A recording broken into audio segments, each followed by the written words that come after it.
Hi, I'm your host, Joe Wakoski. Welcome to my short story podcast. Episode 11 is a special extended edition created for the science fiction April 2019 Alien Friend Contest on Wattpad. This entry is titled The Out of Towner. Many UFO specialists would have us believe that aliens disguise themselves as leprechauns to make it easier to abduct us. Hmm, what if aliens just want to be friends and have a good time partying with us? Dressed up as leprechauns and almost as short, Maggie and Max zoomed out of their mothership hangar in their small gray flying saucer, disguised as a green Mini Cooper convertible, heading for the nearest Earth pub in Dublin. A bit worried about being discovered, Maggie asked, Max, with the cloaking device broken, won't their radar pick us up? Max laughed. Of course it will. So I programmed the ship to enter the Earth's atmosphere at the same trajectory as the Lyrid's meteor shower tonight. Naturally, they just think we're another meteor falling to Earth in the Lyrid meteor shower on St. Patrick's Day. Maggie chuckled. Oh, Max, I love the way you outthink the Earthlings. Max slid their saucer in with the meteor shower through the cloudless night sky over Ireland until they quietly dropped unnoticed into a parking spot just up the street from Max's favorite Irish pub, the Brazen Head. As the two hiked up to the pub, Maggie noticed a forlorn-looking Irishman on the front steps. Maggie mischievously inquired, Lad, why so down and out on St. Paddy's Day? Sean, half in the bag, sadly frowned. Oh, my girlfriend went home because she's mad at me. Then the pub owner and I disagreed over how much I drank, so I got kicked me out of the pub until I pay what I'm told I owe. Max grinned wider than his ears. No problem, lad. I've been coming here since it first opened in 1198. I'll have a chat with the pub owner. Sean, a bit confused, looked at his watch. It's only 10:38 p.m. You must have set your watch a few days early to Irish Standard Time. Quickly, Max stretched the truth a bit.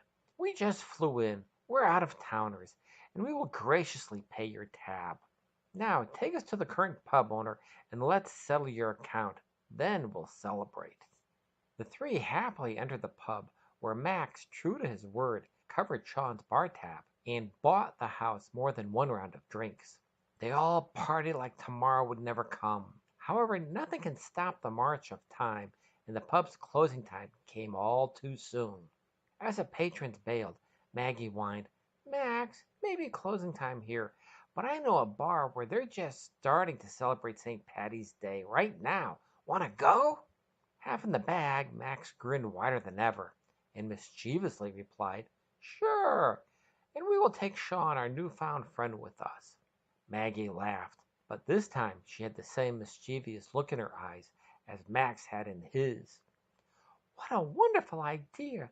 I think Sean will have a blast with us, and we can continue partying for at least another 8 hours, too. Laughing, the three of them climbed into their flying saucer disguised as a green Mini Cooper convertible. Maggie and Max buckled their seatbelts. Max leaned back and told Sean to buckle up, kid. I don't want to lose you over Nova Scotia. They don't have any good pubs over there, and I don't want you to go dry for the rest of the night. Sean buckled up and got all cozy in the cramped back seat as Max started the saucer's engine. Max shouted over the engine, Is everyone ready to go? Maggie nodded her head yes, but Sean had passed out. So instead of driving off, Max yanked the steering wheel back hard. They shot straight up into the night sky, leaving only a green glowing contrail behind them. Late the next day, Sean's girlfriend's phone rang. There was a long pause. Hi, Patty. It's me, Sean.